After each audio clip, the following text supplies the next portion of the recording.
All right. Now, believe it or not, first off, I want to thank Pastor Coleman for wearing purple today. I appreciate that. The rest of y'all, as I look around, and Minister Glover, and I see Sister Frazier in the back has on the Vikings. I see Sister Sydney has on the Vikings. Now, I'm going to tell you, I was sitting up top, and I was praying, and I just kept hearing the Lord tell me how disappointed he is that so many of you are wearing blue. And I was like, Lord, I'm going to try my best to not to point that out, but I just felt compelled to let you know that God is disappointed in you. Yeah. And then I looked around, I saw a little black, a little gold, and that same whisper came in my ear. Really? They wore that into the house of God? These people don't love me. Friday night, I had the opportunity to drive to Mount Vernon, Illinois, and I spoke at their family and friends event at my cousin's church. And their church is a little longer than ours. Ours is much more beautiful, but their carpet was purple. I mean, it was beautiful. It was like a sign from God that said, you're supposed to be here. And then I said to myself, why does my pastor not have purple carpet? I was going to bring it back as a suggestion. It just looked so good. I just felt like that was God telling me things are going to work out. Well, I feel that. But purple is royalty for the king.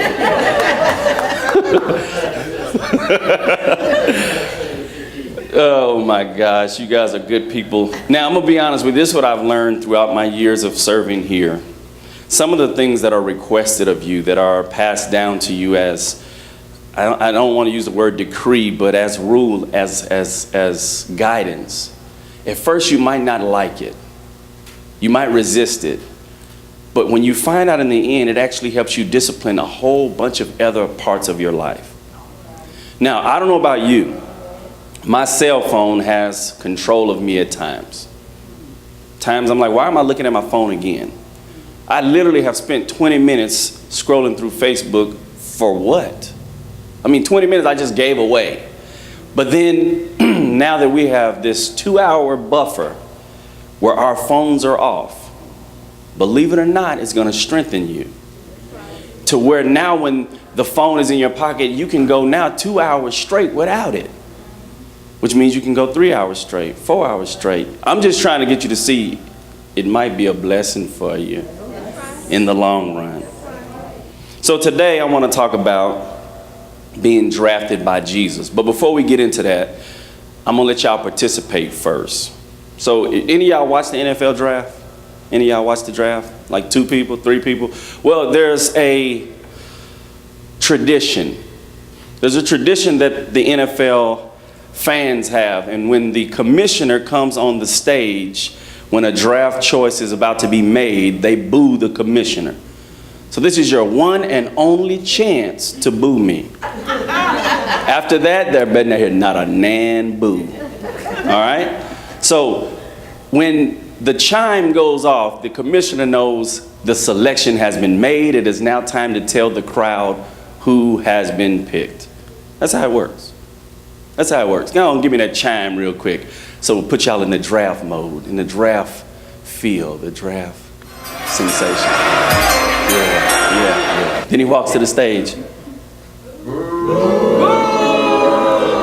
That was enough. Good Lord. Some of y'all enjoyed that a little too much. That's why that brother had a smile big, but I could tell boo him.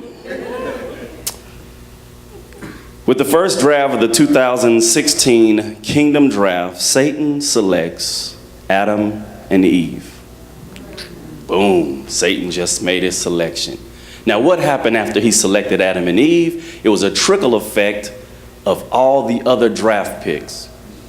Now think about that. Him selecting Eve and Adam changed the whole dynamics of everything. Everything. So Satan picked Adam and Eve. Jesus, you are now on the clock. That's what the commissioner says. It's the next team's turn. They get a time period to make their selection.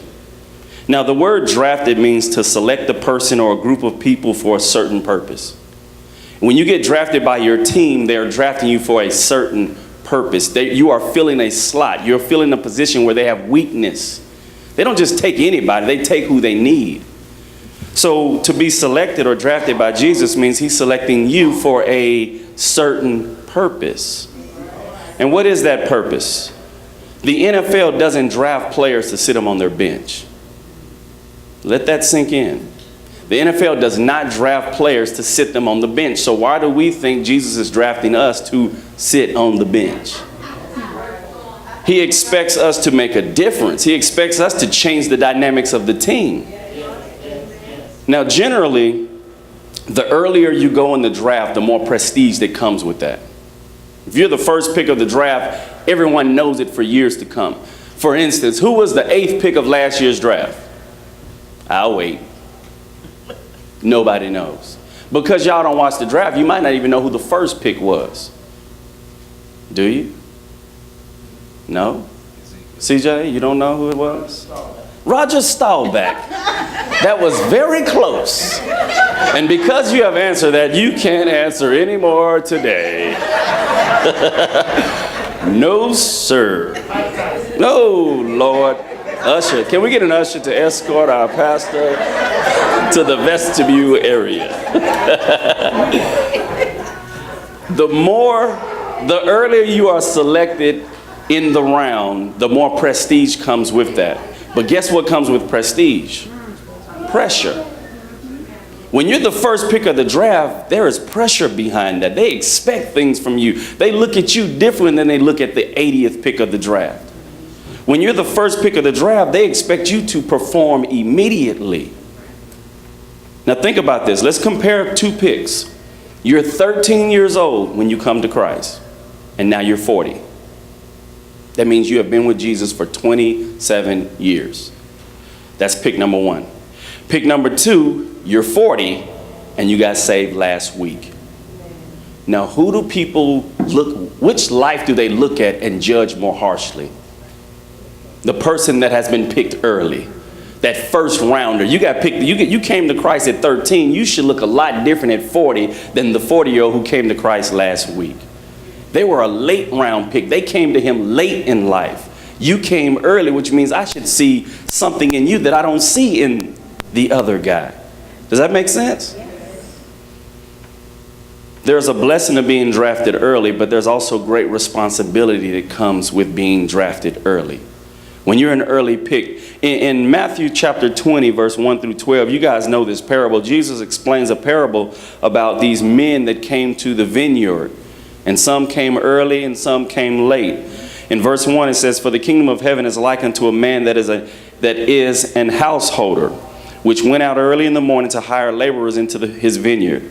And when he had agreed with the laborers for a penny a day, he sent them into his vineyard. And he went out about the 3rd hour and saw others standing idle in the marketplace, and said unto them, Go ye also into the vineyard, and whatsoever is right I will give you. And they went their way." Verse 5 says, "Again he went out about the 6th and 9th hour and did likewise. And about the 11th hour he went out and found others standing idle, and saith unto them, Why stand ye here all the day idle?" Verse 7, "They said unto him, Because no man hath hired us. He said unto them, Go ye also into the vineyard, and whatsoever is right that ye shall receive. So when even was come, the Lord of the vineyard said unto his stewards, Call the laborers and give them their hire, beginning from the last unto the first. And when they came that were hired about the 11th hour, they received every man a penny. But when the first came, they supposed that they should have received more, and they likewise received every man a penny.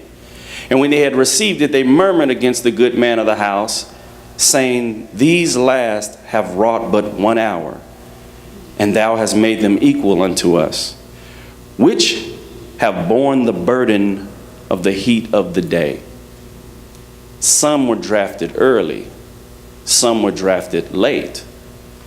One thing I want you to get, if you don't get anything else from today, the greatest regret I think Christians have is that they did not come to Jesus sooner. I mean, life is sweet from your 40s to your 80s if you live that long because you got Christ in your life. But all you could think about is, what if I would have came to him at 13? What if I would have been an earlier draft pick? Because that changes everything. When a person gets drafted, it changes their whole life. It changes their family's life. That's the reason why they're crying. They're crying because they know they're finna go to the bank and there's going to be something in it. Hopefully they don't walk away with a Ferrari or two and now their family has nothing again. But that changes their life. When you got drafted by Jesus, it changed your life. But it changed your family's life too. There's going to be people in your family that's going to get saved because you got drafted. Because you got picked. Because you bring them along with you. You don't leave them behind. You bring them along with you. Now, you don't make the mistake that a lot of other draftees make. They take too many with them, and them jokers drain them dry. And they have no desire to be part of the family. They just want what the family can give them. The blessing is this: it's better to come late than not to come at all. So I don't know how old you are. I don't know. I know we got some teenagers in here. 17. If you gave Jesus your heart at 17, you will be the happiest 17-year-old of your life. By the time you're my age, today I turned 39. I know what you're thinking. Wow, he looks good, right? So I thought you was thinking 21. No, I turned 39 today. Now, all I can think about, I'm very grateful that my mom made me go to church as a little kid. She made me go. And so a foundation was set in my life to where I could be a draft pick that could be useful. And so now here I am when I finally give God my heart for real. I was to say that was probably about 17 years ago. So between the time I was a little kid and then the time I gave God my heart, there was some space in there where I kind of wanted to do me.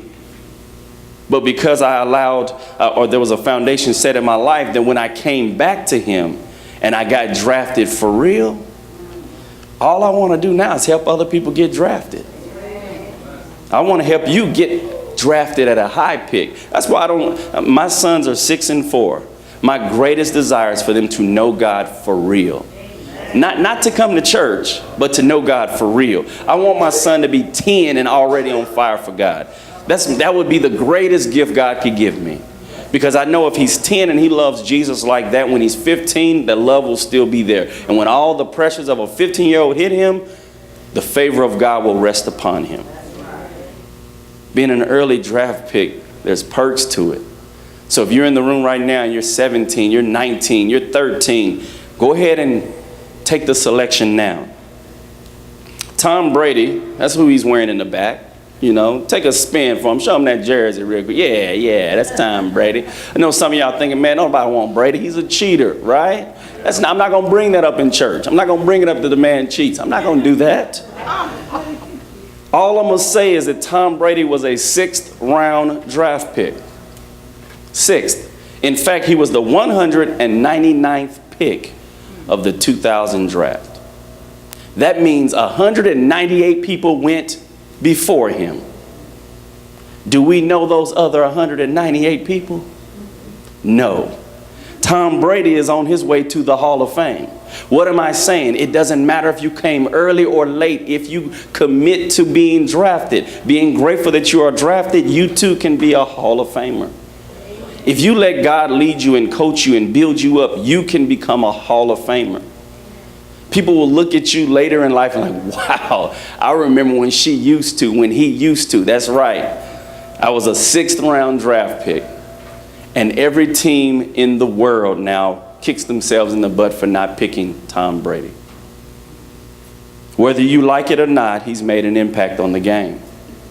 Whether you like it or not, he's shown many others that going late is not the end of the world. You can go late and still be great. Just remember that. You can go late and still be great. I said it first. Am I saying it's okay to go late? Hold off and go late? No. I'm just saying if you squandered all these years, don't panic. A late round draft choice, you still can be great. Another blessing that I love about God is that your past stats mean nothing to him.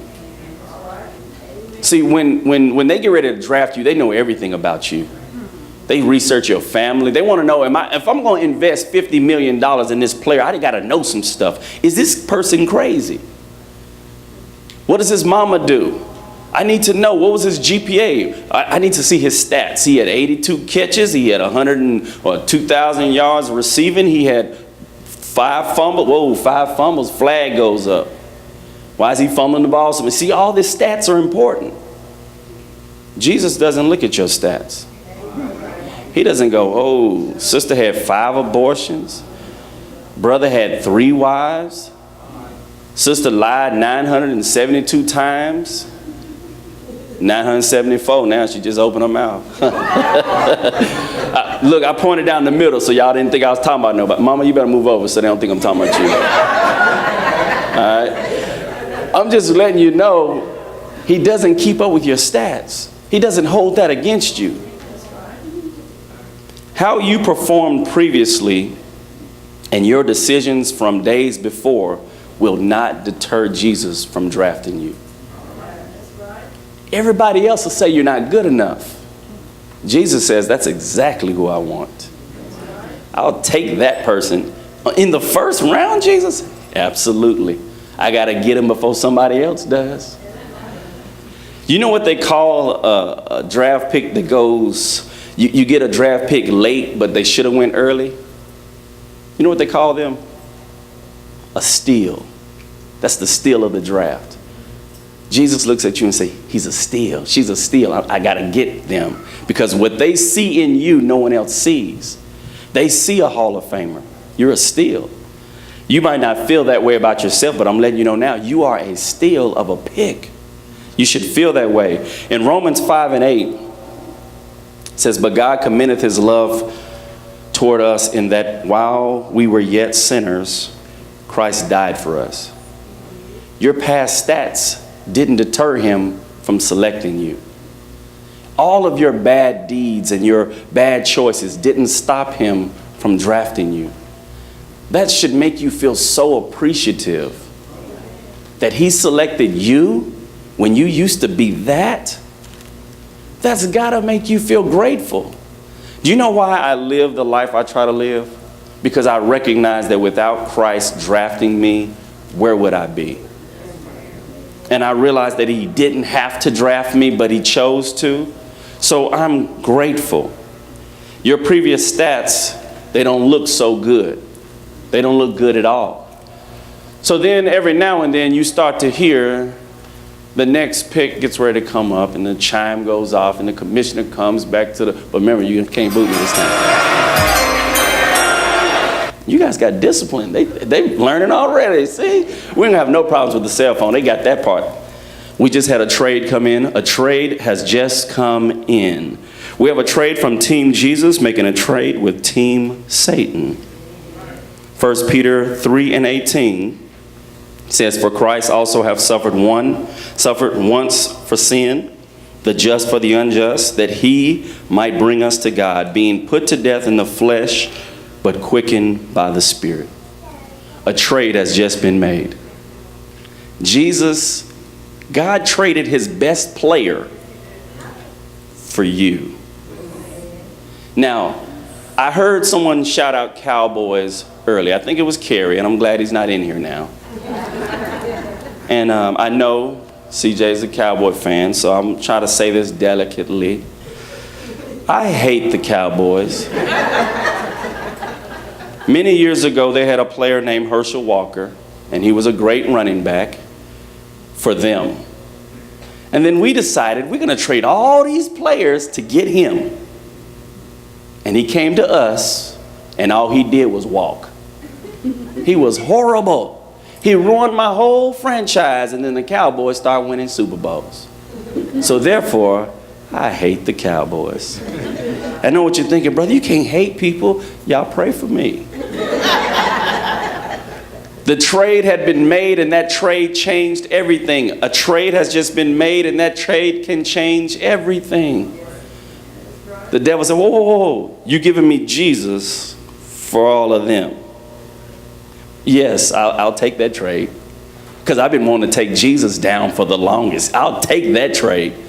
Here we are. We just got selected. Now we're on Team Jesus, but we don't know how to feel about that. You're on Team Jesus now. You used to be on Team Satan. Philippians 2:6-8 says, who, being in the form of God, thought it not robbery to be equal with God, but made himself of no reputation, and took upon him the form of a servant, and was made in the likeness of men. And being found in fashion as a man, he humbled himself and became obedient unto death, even the death of the cross. He traded places with you. You and I were supposed to be the ones who died. But Jesus being the MVP of the team. And then God came and said, Jesus, have a seat. Look, we're going to have to make a trade. You didn't do nothing wrong, Jesus. I need to get them though. And the only piece I can trade is you. So I'm going to trade you for all of them. Jesus could have been like all the other, man, I ain't going to play for them. I don't know. Jesus said, okay, if that's what's best for the team, I'll do it. So Jesus trades places with Brother Cody. And you have to put your own name in that position for it to sink in. He traded places with you. You were on your way to hell until the trade was made. And now that the trade has been made, you no longer have to die, because he says, I've done the dying. It's time for you to do the living. Now, here's something I realized. I don't care how much my old team offers me, I'll never go back. And he's definitely going to offer you a lot. Now, would you rather earn the team minimum and be on a team that's guaranteed to win, or would you rather make all the money and know you're going to lose? I'm a winner. I need to win. I'll cheat to win. I got to tell you, because I'm in the church, I'm going to tell you the truth. If we playing checkers and you win and I'm losing, I'm getting ready to sneeze and knock the board over. I have to win. I'm being honest. So if you see me go, you better guard that checkerboard. You know, when I say, would you take the league minimum, we only see it as minimum because that's the way they portray it to us. If you stay on Team Jesus, you don't get as much as if you go with Team Satan. That's a lie. You might get more stuff by serving Team Satan. But what is stuff when you breathe your last breath? What is it? Yeah, you got a bank account full of money because you sacrificed your integrity to be on Team Satan. But what is money when you breathe your last breath? Team Satan is going to lose in the end. It may look like he's winning, but all the football coaches tell you it's a long game. One play at a time. It's a long game. It's a long game. Man, they're getting killed right now. Team Jesus is getting killed. Hey, it's a long game. One play at a time. Would you rather make the league minimum and be on a winning team, or get paid all the goods of this world and lose in the end? What does that sound like? What would a man give in exchange for his soul? What profits a man to gain the whole world? See, I'm trying to get you to see how football has shown me how the enemy and God are at war for our souls. Football, because it's football season, and in about 32 minutes, they're going to kick off, and I can't wait. I'm not going to lie now. If my team starts losing, I'm probably going to leave because I'm a poor sport. If you make fun of me, I'm probably, Pastor's probably going to remove me from several offices, because I'm probably going to punch you somewhere near the stomach. I'm just letting you know ahead of time. Tell them don't pick on me. Remember, you were drafted to make a difference. I mean, literally, you were drafted to make a difference. Matthew 5:13 says, "You're the salt of the earth. But if the salt has lost his savor, wherewith shall it be salted? It is thenceforth good for nothing but to be cast out and to be trodden under foot of men." You were drafted to make a difference. You're supposed to be so bright and so life-altering and life-changing that other people are affected by you. When Michael Jordan was drafted to the Bulls, do you think they knew what they had? They knew they had a good player, but they didn't know they had someone that would transform the way the game was played. See, when the devil looked at you, all he saw was, I want to take that person so God can't have him. He didn't realize that if you made it back to that team, you were the next Billy Graham. You were the next, I don't know who the gospel singers are that everybody loves, because I don't listen to too much music, but you were the next Christ Church Choir. There, that'll work. That will work. Who would have ever known that you were the next Christ Church Choir? I just want y'all to know we did not rehearse this. We just make a good team like that. He just broke the huddle with Christ Church Choir. When a player gets drafted but they don't pan out, do you know what they call them? They call them a bust. A bust. He's a bust. And one thing I don't ever want to be labeled is a bust. Because if Jesus was willing to draft me, I'm going to use every ounce of who I am to show him how grateful I am that he thought I was worth picking. Now, I've never been not picked for stuff. I've always been a good athlete. Borderline great. So when we play kickball, let me get him. Let me get him. See, the first him was me. Let me get him. No, get out of the way. Him, yeah. Talking about me? Yeah, all right, here we go.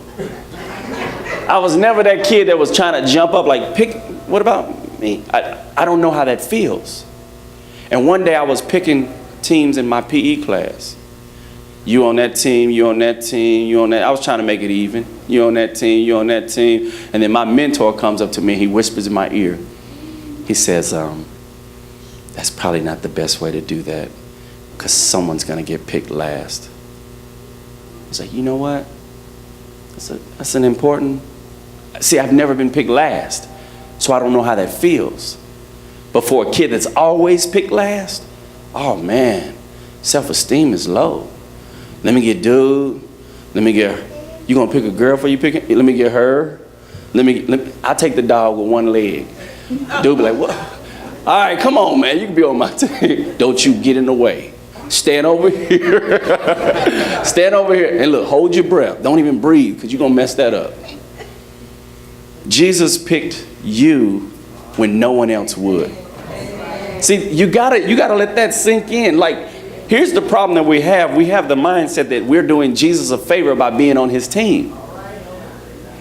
When he drafted you, it wasn't because you were great already.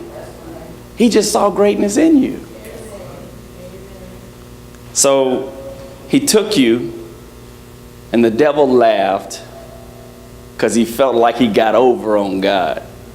Hold on, you gave me Jesus for all of them? Man, I whooped God. And then Jesus says, greater works shall you do. He did his work, moved off the scene, and then he says, now you go forth and do likewise. But you're going to do even greater works because now I got more on the team that can do the work. One thing I don't want Jesus to call me is a bust. I cannot be called a bust. So I'm going to give him everything I've got. While y'all are sleeping, I'm going to throw a couple more passes. While y'all are sleeping, I'm going to run a few more routes. While y'all are sleeping, I'm going to hit the weight room because I cannot be a bust. I know what you're thinking. Well, I don't know how to run routes. Run routes. Read your word. I can't lift any weights. Lift weights. Persevere when things get tough. I don't know how to read a playbook. Read a playbook. It's not that hard. You just open it up. First thing I do is open it up. It's a miracle how much God will show you if you just open the book. Peyton Manning is known to be great because he studies the game. He's not the greatest athlete. You might not be the greatest speaker in the world. But when you open your mouth, it is evident you know the playbook. And when you know the playbook, people honor that. They respect that. And those who might be better athletes than you will fall in line with what you're doing because I want to play with you. I want to play with you. Now, when you aren't performing, there's 3 things your team will do to you. They will bench you, they will trade you, or they will just cut you. Now, I told you we are not drafted to be bench warmers, right? And Jesus doesn't desire to cut or trade any of us. But since we're free agents, see, all this football talk might be going over some of y'all's head. Free agent means I get to pick what team I go to. I kind of get courted by both sides. Okay, so you're going to give me $50 million for 5 years, and okay, and $20 million's guaranteed. Okay, all right, I hear what you're saying. All right, what about y'all? What you got for me? Well, I give you the league minimum, but you're going to win a championship. League minimum? I don't know what you're talking about, Jesus. All right, Satan, break them terms down one more time for me. $50 million for 5 years and $20 million guaranteed.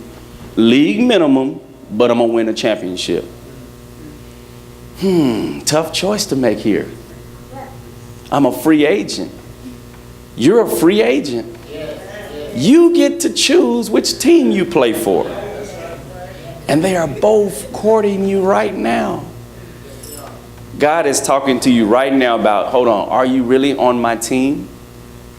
Or are you just coming to the stadium? See, this is like the stadium. Just because you're in the stadium doesn't mean you're part of the team. I mean, I got friends who went to the game today, like, man, today's your birthday and the Vikings are playing the Titans. You ain't going to the game. I said, man, I ain't missing church for no football game. Plus, we might lose. And all these texts, have faith, brother, have faith. Get off my phone. Leave me alone. In Jesus' name. Smiley face. You got to remember that more than one team wants you. Team Jesus wants you badly. Team Satan wants you badly.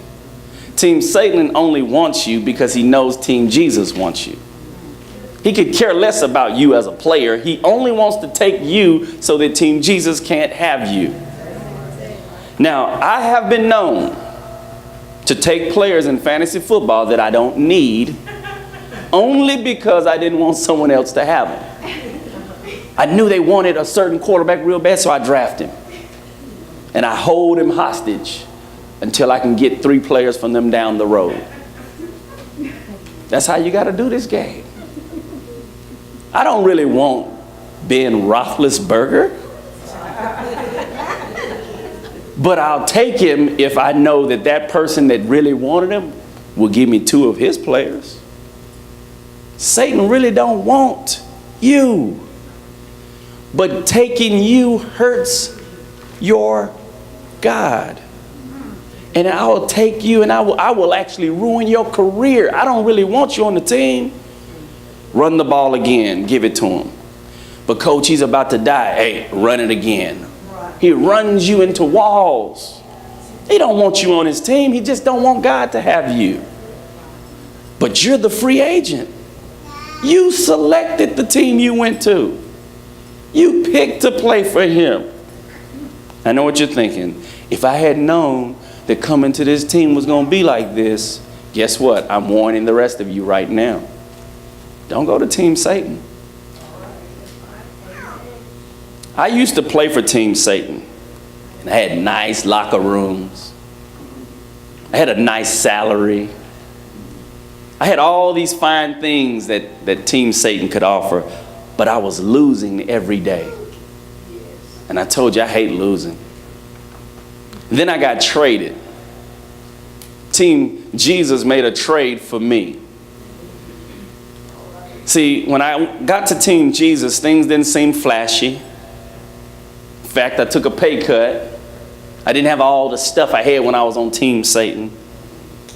I watched a lot of players leave because they couldn't handle the structure of the new team.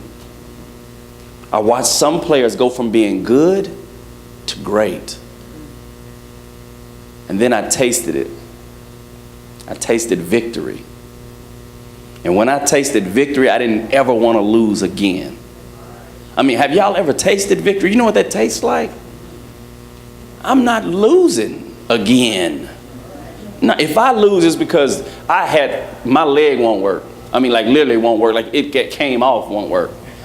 As long as it's attached, I'm going to find a way to win. I got to win. I've tasted victory. And when you start winning, and it changes your mindset. Winning changes your mindset. Winning changes your mindset. But guess what? So does losing. And if you lose enough, you think losing's okay. It's okay. Ain't nobody perfect. Loser. You know, winners don't say stuff like that. Winners say, I lost again. Weight room. Or steroids. I try to take a shortcut, but are there any shortcuts in this journey? No, you got to hit the weight room. You got to study your playbook. 2 a.m, you hear that voice in your head, how great do you want to be? How great do you want to be? How great do you want to be? Do you want to be great enough to get up right now and study your playbook? I'm tired. But there's someone at 2 a.m. studying their playbook. And then you look at them going, he ain't all that.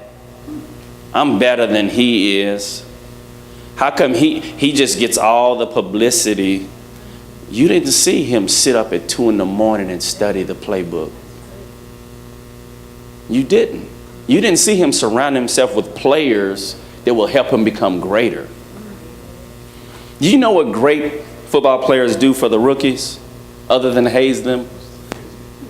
When they get to the team, if they see potential in a player, but that player's a knucklehead, they try to take him under their wing. And they try to show him what it means to be a great man to play in this league. You know what we do as believers when we see a knucklehead who ain't doing it right? We push him further out there in the world. Man, gone out there, man, hey, you got to learn on your own, man. That's how I learned it. Really? Why not huddle up and say, look, we know what it's going to take for you to be great. You got something in you that none of us got. I don't know about y'all, but hearing someone tell you got greatness in you inspires me to want to be great. So after this, after service, y'all just come up to me one by one and say, you got greatness. You got greatness. You have potential. And you have potential. Y'all remember that commercial? Pinocchio nose start getting bigger. And you have potential. And you have potential. You know what's crazy though? You guys are going to start getting phone calls from your old coach. Once you're on Team Jesus, don't be surprised when you get phone calls from your old coach. He's going to offer you all kind of stuff to come back. He's going to offer you stuff that looks better than what your present coach has to offer. Man, he ain't even playing you enough, man. Look, you come back to us, I guarantee to get you some more reps in the game. He ain't even letting you do what you're supposed to be doing. Look, I know what kind of player you are. This is the kind of stuff the enemy's putting in your head to come back to his team. But see, my mind is made up. I'll never leave this team. You know why I'll never leave this team? Because I'm winning. And I hate to lose. You ever heard the saying, he hates to, or he's more afraid to lose than he is to win? You ever heard that? He hates losing more than he loves winning. Y'all ever heard that? He hates to lose more than he loves to win. I just can't lose. That's why I'm nervous about 12 o'clock. My mind is made up. It is 11:43, according to this iPad. The game starts in 17 minutes, which means I'm finna get off this podium because I know Pastor's gonna use 15. Because I got to get in there before the ball gets kicked. It's a tradition. I have to see the kick. Otherwise, I feel it's bad luck. So I'm going to ask you this. Are you a free agent? Yes? So you get to choose today who you will serve, correct? All right. So in the words of the great commissioner, you are now on the clock. God bless you.